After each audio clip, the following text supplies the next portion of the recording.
돌이켜가지고 돌아가셨죠. 왜 이런 말을 할까요? 우리 인생의 가치를 어디나 두냐에 따라 어떤 사람은 돈에 두고 어떤 사람은 또 어떤 명예에 두고 어떤 사람은 그 지식에 두는 사람도 있는데, 우자는 애하지만 신부님은 사실은 돈에 대한 가치를 상당히 많이 가지고 있었기 때문에 1억 달러 준다니까 놀래가지고 이제 심장마비로 돌아가셨다는 이야기입니다. 농부는 대수롭게 생각하지 않았죠. 그 이야기를 하고 싶은 거죠. 그런데 제가 이제 하나 더 말하고 싶은 것은, 여러분 우리 삶 가운데 이런 일이 일어날까요? 예, 아멘 한 사람이 있습니다. 여러분 끝났어요. 이제 끝났어. 하나님이 주실라 해도 안 줘. 아멘 해버렸잖아. 벌써 한 사람이.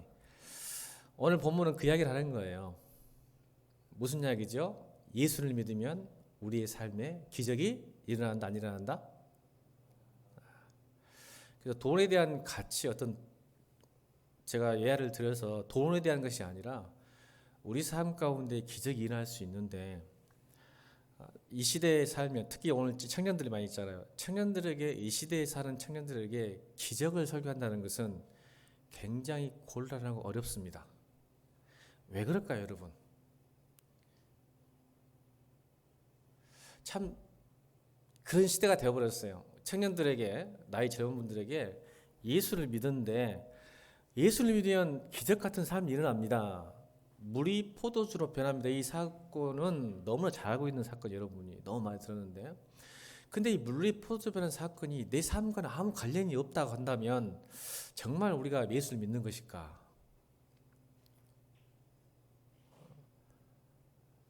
어떻게 보면 잘못하면 여러분들에게 희망 고문이지 않을까, 청년들에게. 왜? 여러분들이 너무 현실의 벽이 높기 때문에, 지금까지 속고 살았고 어렵게 살았기 때문에 교회마저도 여러분들에게 희망 고문하지 않을까라는 생각이 언뜻 두려운 거예요. 기적은 일어납니다.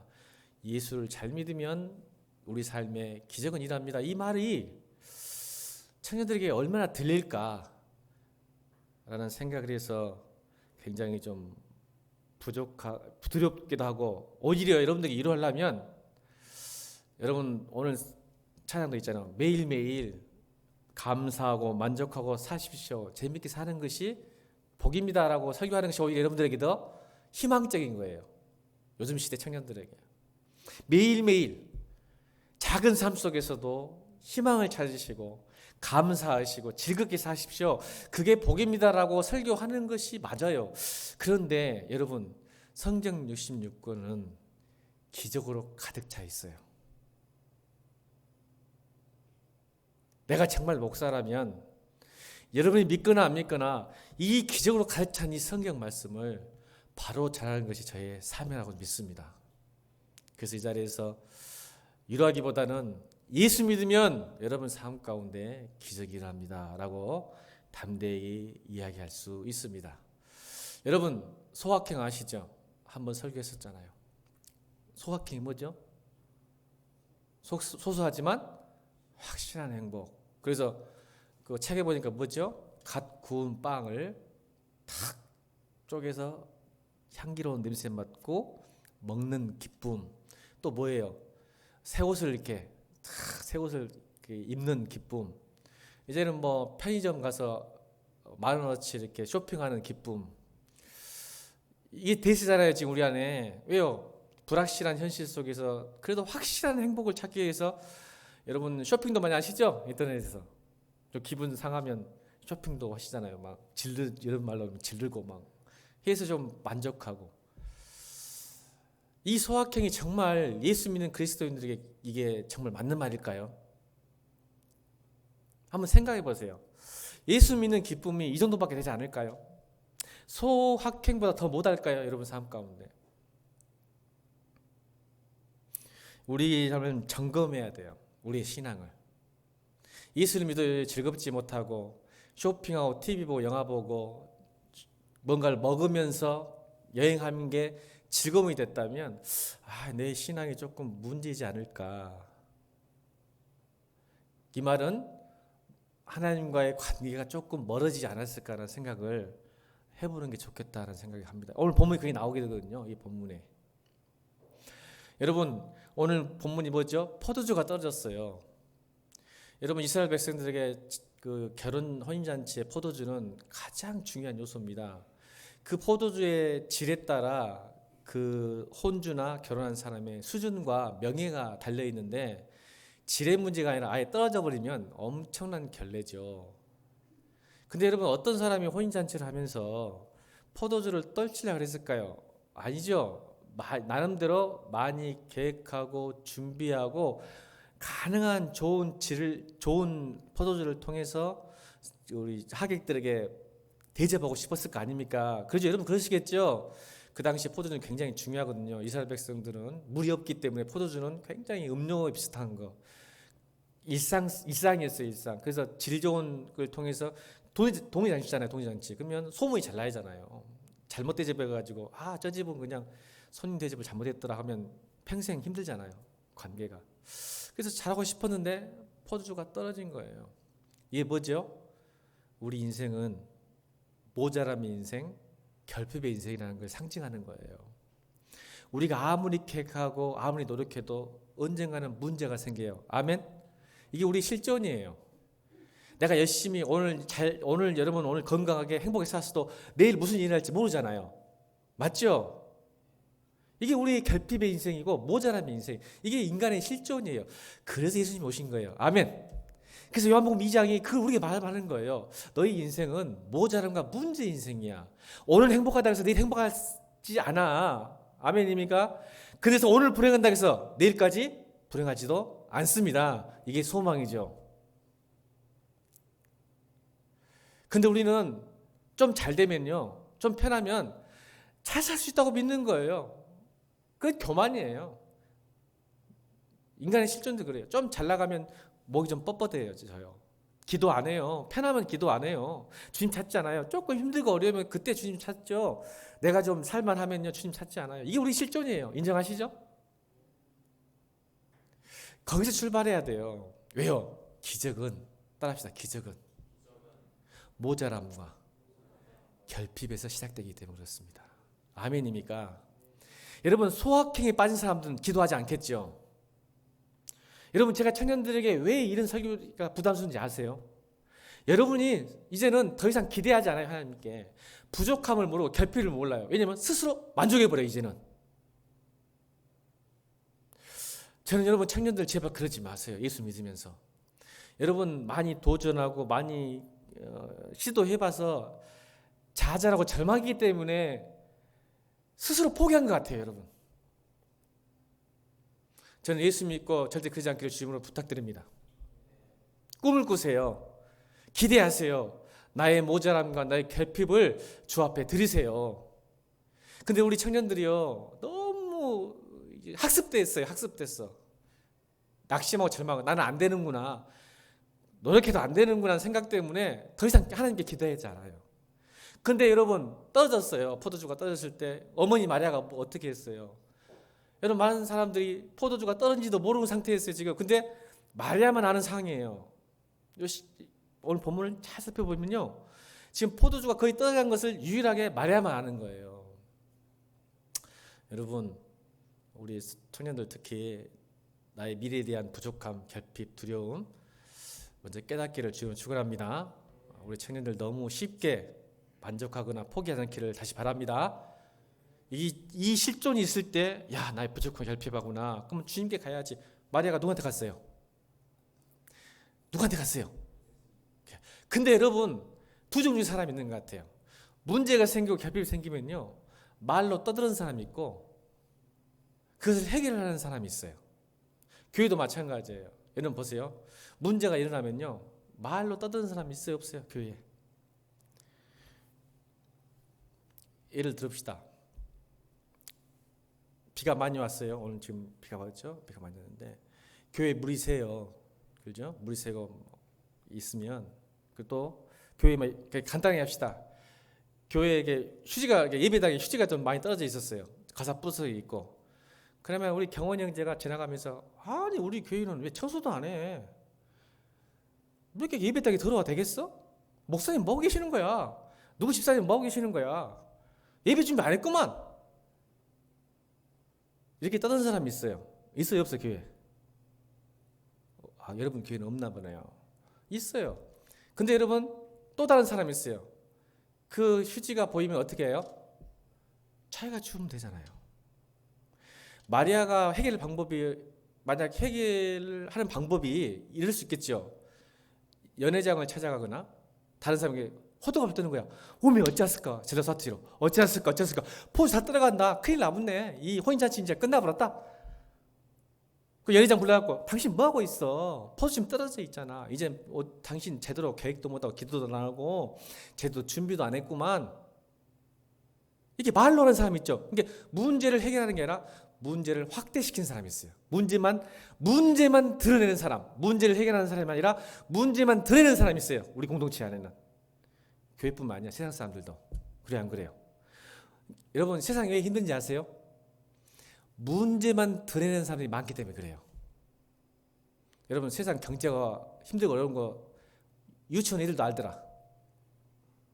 우리 엄마 아빠가 돈을 안 써요. 일도 알아요. 세상 힘든 거 다 알아. 말만 그래. 경제가 어려워. 정치를 못해. 어떤 교회는 어때? 어떤 뭐 회사는 어째? 말만 하는 사람이 있어요. 여러분 그런 사람 되길 바랍니다. 그런 사람 다 알아요. 문제는 다 알아. 근데 문제만 계속 증폭시키고 확대시키고 드러내는 사람이 있어요. 근데 마리아는 그렇게 하지 않았다는 거죠. 그 결핍과 모자람의 문제를 해결할 분을 조용히 찾아갑니다. 이게 신앙이에요.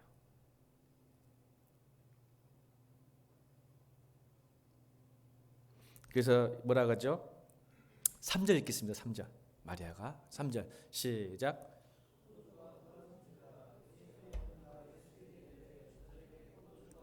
자, 누구에게 얘기해요? 사실은 이건 주인에게 말해야겠죠. 연애의 주인공 연회장한테 포도 빨리 사와라. 끝난다. 그런데 마리아는 안 거예요. 이 결핍의 인생, 결핍의 혼인잔치에 자기 아들이지만 안 거죠. 근데 예수님의 반응이 안 좋아요. 기도했는데 요청했는데 4절 읽겠습니다. 반응이 안 좋아요. 예수님의 반응이. 4절 읽겠습니다. 시작.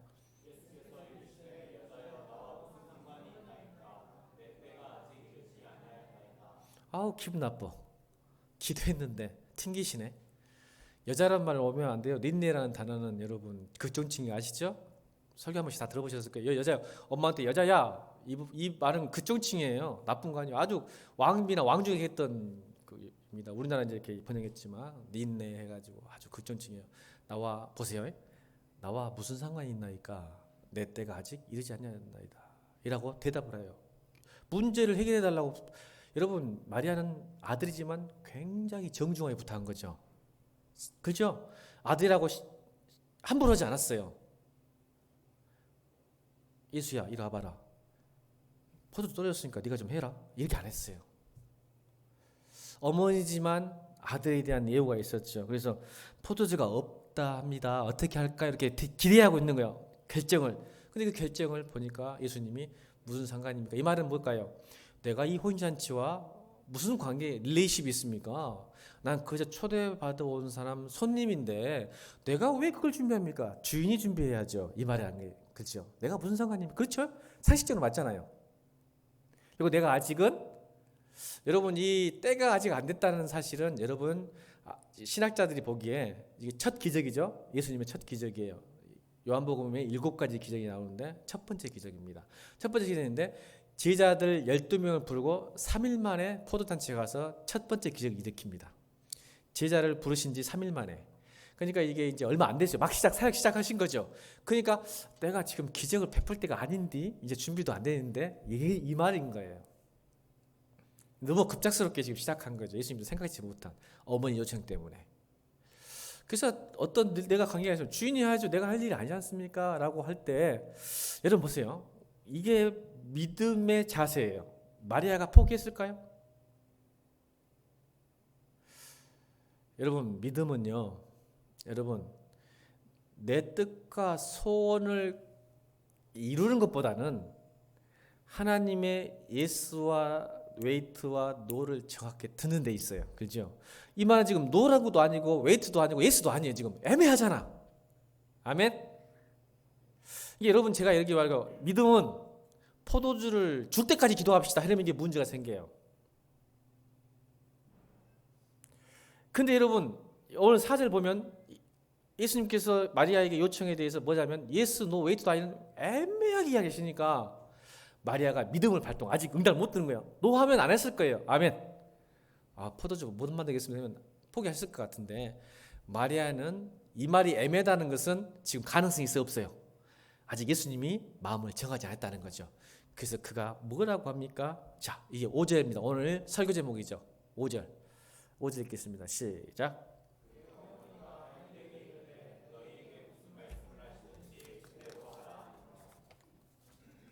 아멘. 응답을 들으려고 준비되어 있어요. 마리아는 여전히 응답이 애매하니까. 그래서 하인들에게 이르되 너희에게 무슨 말씀을 하시든지 그대로 하라고 명령합니다. 하인들에게 준비한 거죠. 저는 이게 믿음이라고 생각합니다. 따라합시다. 기적은 믿음과 순종이 만나야 됩니다. 이런 믿음만 있으면 안 돼요. 믿음과 순종이 만나야 됩니다. 기적은. 근데 어떤 사람은 믿음만 있어요. 기도만 해요. 막. 또 어떤 사람 기도도 않고 맨 일만 해. 순종만 해. 우리 마가복음 9장 21절 한번 읽고 21절 24절 한번 읽어볼까요? 마가복음 9장 21절로 24절 읽겠습니다. 시작.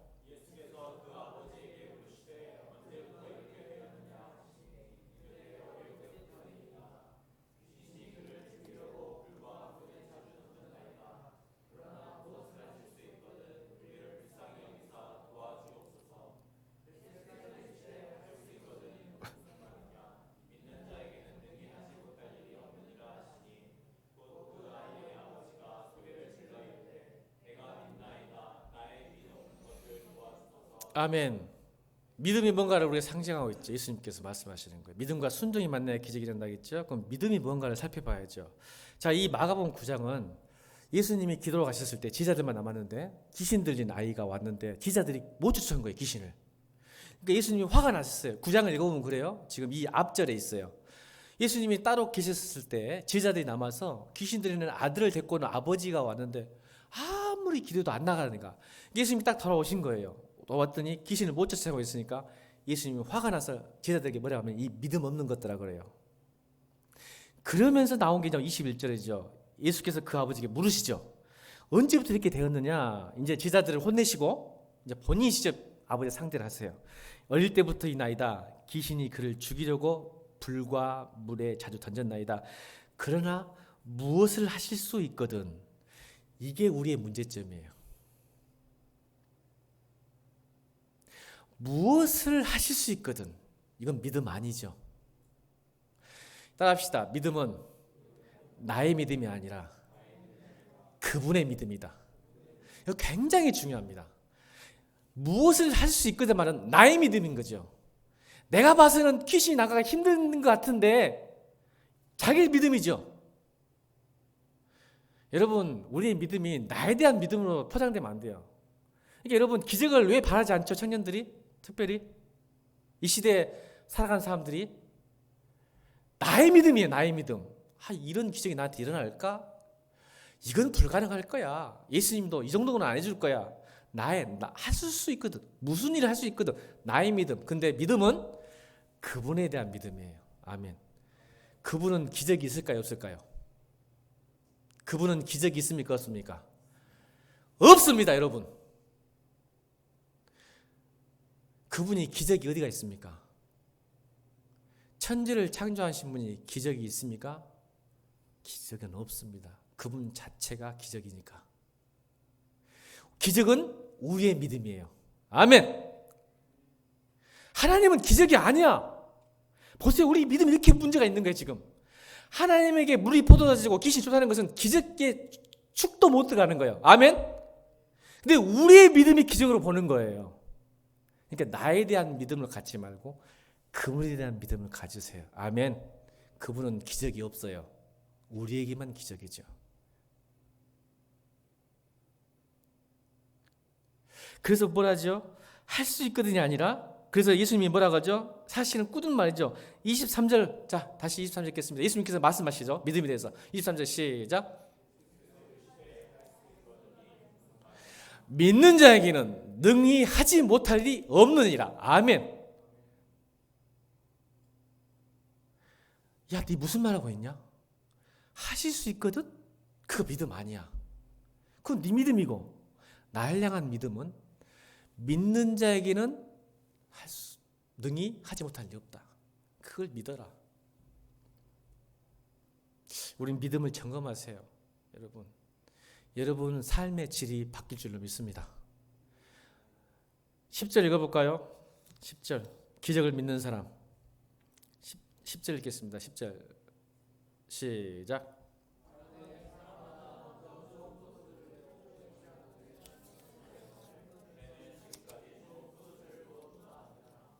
아멘. 여러분 삶이 기적을 믿고 그 은혜 가운데 살면 여러분 삶의 질이 바뀝니다. 지금도 좋은 포도지만 더 좋은 포도 될 줄로 믿습니다. 이게 기적이죠. 믿는 사람만. 그런데 여러분 이렇게 믿음을 받다면 이제 뭐가 남았죠? 믿음과 뭐가 만나야 기적이 난다? 능치 못함이 없음을 믿고, 하나님은 기적이 없는 분입니다. 그냥 저에게 주세요. 하나님은 이건 기적도 아니죠. 저는 믿습니다. 주시 믿습니다. 그 믿음 말씀 되지 않죠. 뭐가 필요하다고 기적이 일어나면? 순종이죠. 그래서 오늘 5절 다시 읽죠. 마리아는 그걸 알았죠. 우리에게 마리아는 믿음과 순종이 함께 있었던 거죠. 모든 결핍과 모자람과 포도주를 주실 수 있는 그분을 믿었어요. 그리고 5절의 부탁을 다시 읽겠습니다. 5절 시작.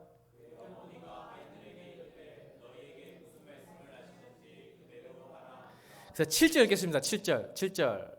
그때 예수님께 말씀하세요. 7절 시작.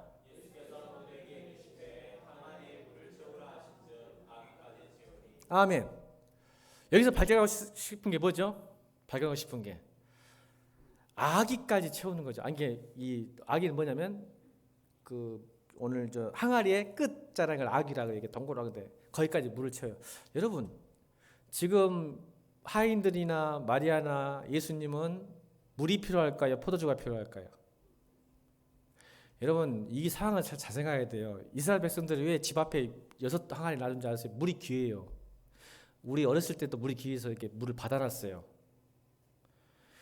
우리처럼 수돗물 틀면 확 나오는 게 아니에요. 이 상황을 우리 생각을 하면 너무 쉽게 그냥 수도꼭지 틀어가지고 확 채운다 아니에요. 여러분 잘 생각해서 시간이 많이 지났겠죠. 물을 채우려면 어떻게 했어요? 우물가까지, 사마리아 여인 알죠? 우물가까지 가서 길어와서 채워야 되겠죠. 이렇게 생각해야 돼요. 여러분 순종은 쉬운 게 아니에요. 여러분 지금 당장 오엄매 뭐 수도꼭지 틀어가 슉 해보면 되지. 아니에요. 지금 예수님이 우리에게 뭐라고 명령하시죠? 포도주가 필요한데 물을 채우래요. 그럼 여러분 똑똑하잖아. 그냥 물 틀어도 좀 바보스러운데 마을 한복판에 있는 우물가에 가서 하인들이 등짐을 지고 뛰어가가지고 한 바가니 또 뛰어가가지고 한 바가니 지금 포도주가 필요한데 물을 계속 채우고 있는 거야. 이게 순종이에요. 우물가에 가서 계속 길러 포도주가 필요한데 물을 채우래. 오늘 마리아가 뭐라 했어요? 뭘 말씀하시는지 그대로 하라. 이게 순종이에요. 근데 여러분 생각과 지식과 경험과 아주 여러분 머리가 좋아서 이거 미친 짓이야. 이거 왜 하지? 6 항아리를 채우려면 얼마나 많은 시간이 지났겠어요. 땀 뻘뻘 흘리면서 가면서 오가면서 무슨 생각 다 했겠죠. 이거 진짜 이거 얘기하는 게 맞나? 나 미친 거 아니냐 이거? 홀린 거 아니냐 이거? 오늘 이거 국정원 목사님 수요일밤에 와가지고 미친 거 아니야? 내가 미쳐버렸다 야. 잘못 들어가지고 이거 미친 짓 하고 있는 거 아니냐? 이렇게. 그리고는 8절 보세요. 더 기가 막히죠. 8절. 이제는 미친 짓까지 더 합니다. 2번째 8절 시작.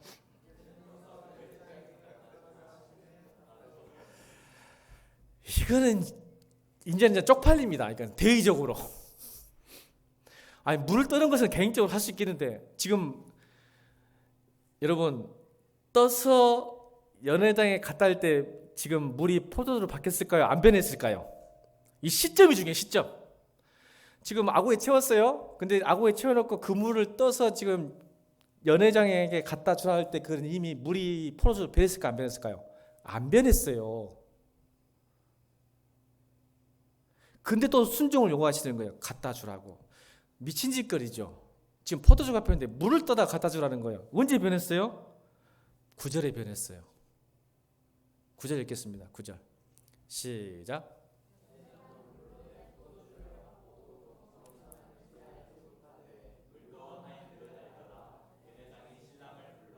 아멘. 물을 떠서 연회장에게 가서 줄 때 포도가 변한 거예요. 자, 이게 순종이죠. 물을 있는 상태에서 연회장한테 가는 그 순종. 여러분 할 수 있겠어요? 다시 따라합니다. 기적은 믿음과 순종이 만나야 됩니다. 근데 순종은 두 가지가 있어요. 하나는 노력하는 순종. 따라합니다. 노력하는 순종. 이거는 안 됩니다. 여러분 노력하는 순종하면 대부분이 이런 말 해요. 안 된다, 못한다로 끝납니다. 우리는 하나님 말씀을 순종할 수 없는 사람들입니다. 노력을 해봐요. 순종하려고 노력을 해보는데 결론은 못한다, 안 된다로 끝납니다. 여러분 노력하는 순종하지 않기를 주님으로 축원합니다. 제가 얼마나 노력해본지 아세요? 순종? 안 돼요. 노력하는 순종은 처음에는 할 것 같은데 나중에 지쳐서 안 됩니다. 여러분 청년들 이게 무슨 말인지 모르겠지만 이제 신앙이 성숙하면 이 말이 무슨 뜻인지 압니다. 노력하는 순종은 결국 끝이 옵니다. 끝이 안 좋아요. 그래서 이제 포기해버려. 한국의 성도들이 대부분 이러다가 다 포기해버려. 순종하다가. 기적은 바라고 순종해보는데 지쳐버려. 해도 안 되는 거야. 근데 성경은 노력하는 순종을 원하지 않죠. 따라합니다. 죽음으로 하는 순종. 따라합시다. 나는 죽었습니다. 나는 죽었습니다. 주님이 하십시오. 고린도서 4장 10절 읽겠습니다. 고린도서 4장 10절 읽겠습니다. 시작.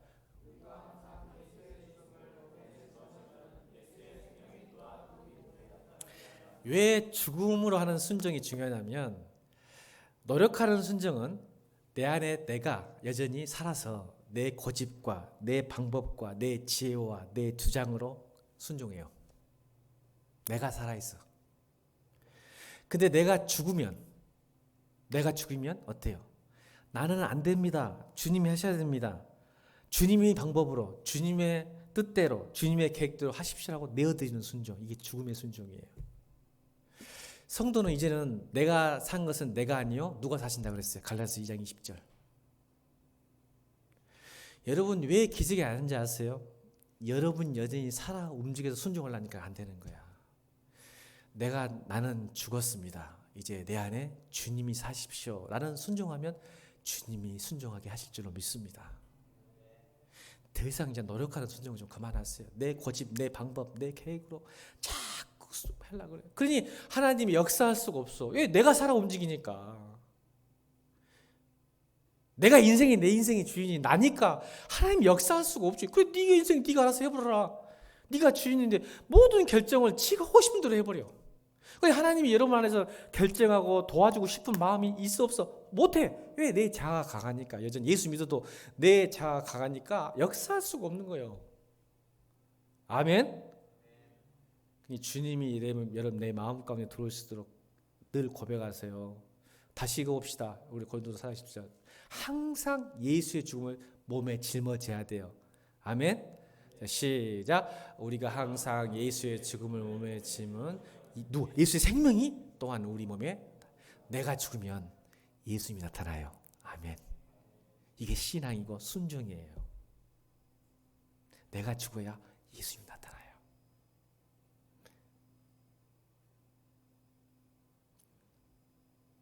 나는 죽었습니다. 이를 바랍니다.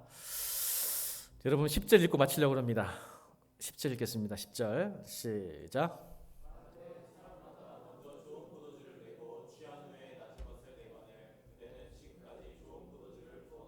아멘.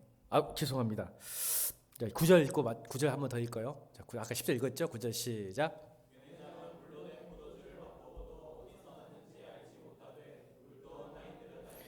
따합시다. 물돈 하이든 알더라. 여러분 신앙은요 포도주를 맛보는 인생이 아니라 어떻게 포도주가 생겼는지를 아는 인생이 축복입니다. 왜 그럴까요?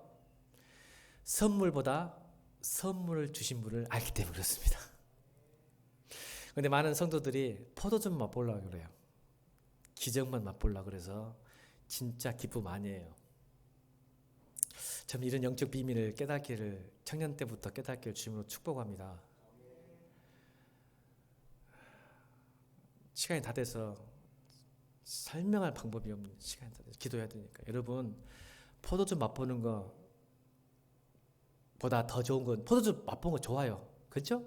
하나님 주신 은혜 기적 맛보는 거 중요하지만 사실은 선물보다 선물 주신 분을 아는 게 더 행복한 거예요. 그렇지 않아요? 여러분 묻겠습니다. 여러분 나중에 결혼도 하고 데이트도 할 텐데 선물에 관심 있는 사람은 좋아합니까? 선물 준 사람에게 관심 주는 게 좋습니까? 서로 상대방이 빨리 말해봐. 선물만 좋아하는 사람 빨리 차버려야 돼 여러분. 이해되지 무슨 말인지. 신앙도 마찬가지입니다. 물돈 하인들은 기쁨은요 포도주를 맛보는 기쁨보다 수천 배 더 기쁠 줄 믿습니다. 무슨 뜻인지 아시죠? 둘이 사귀면요 선물도 기쁜 거예요. 사실은 안 주고받아 낫죠. 근데 선물보다 선물을 준 사람 때문에 더 기쁨이 있다는 걸 아시죠? 여러분 제가 선물 주면 별로 안 기쁘잖아. 근데 누가 주냐에 달라져 선물이. 내가 100만 원짜리 줘도 선물 내가 사랑하는 사람이 5천 원짜리 삐 하나 사주면 기쁜 거 아시죠? 나하고 안 좋은 사람이 몇만 원짜리 주면 별로 안 좋잖아. 기분이 저기 무슨 의도로 나한테 준다 이렇게 고민되잖아요. 신앙은 그러는 거예요 여러분. 선물보다 선물 주시는 분, 내 인생을 변화시키는 분, 기적을 베풀어 주시는 분, 은혜를 주시는 분, 복을 주시는 분, 그걸 알 때 여러분의 삶은 더 행복해질 줄로 풍성해질 줄로 믿습니다. 여러분 물도운 하인 되십시오. 그래서 여러분들 기적도 많이 체험하시길 바랍니다. 믿음과 순종으로 신앙 성장하길 바랍니다. 그럼 하나님을 알 때 우리의 삶은 더 풍성해질 줄로 믿습니다. 우리 찬양 하나 하고 기도했으면 좋겠습니다. 886번 찬양하겠습니다. 886번.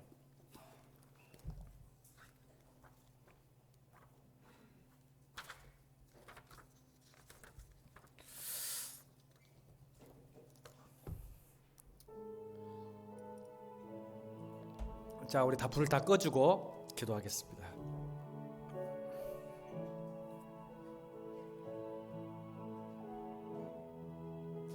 다 꺼주세요. 네. 우리 가사를 음미하면서 고백하며 기도했습니다.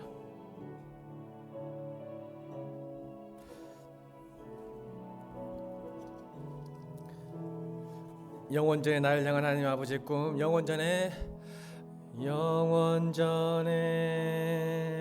나를 향한 하늘아버지의 꿈, 하늘아버지의 꿈, 아들 예수 주기까지 아들